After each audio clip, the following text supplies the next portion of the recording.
শয়তান আল্লাহকে চ্যালেঞ্জ দিয়েছিল, আল্লাহ আপনি তো জান্নাতে ঢোকাতে পারবেন না, এতগুলো জান্নাত কেন বানালেন? জাহান্নাম আরো বেশি হলে ভালো হতো।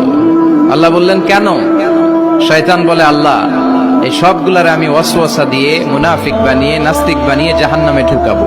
আমি চ্যালেঞ্জ দিলাম, ডান দিক থেকে ধোকা দেব, বা থেকে, সামনে থেকে, পেছন থেকে, নিচ থেকে, রগের শিরা উপশিরায় ঢুকে, মাজরার দাম যেখান দিয়ে রক্ত চলাচল করে ওখানে ঢুকেও আমি ধোকা দেব। আপনি জান্নাতে ঢুকাবেন কেমনে? আল্লাহ বললেন, তুমি আমারে চ্যালেঞ্জ দাও, এত বড় সাহস? আমি তো সব রাজার বড় রাজা, মহারাজা। চিৎকার করে বলেন ঠিক কিনা?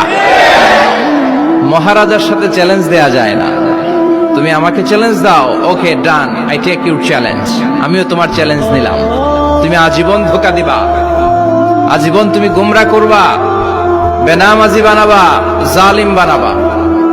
কিন্তু আমার বান্দা কোন তাফসীরুল কোরআনের মাহফিলে এসে, কোন এক ওয়াক্তের নামাজে মসজিদে ঢুকে, অথবা মাঝরাতে ঘুম ভেঙে গেলে তাহাজ্জুদের জায়নামাজে চোখের পানি ছেড়ে যখন ক্ষমা চাইবে, আমি সব গুনাহ মাফ করে দেব, তুই কি করবি?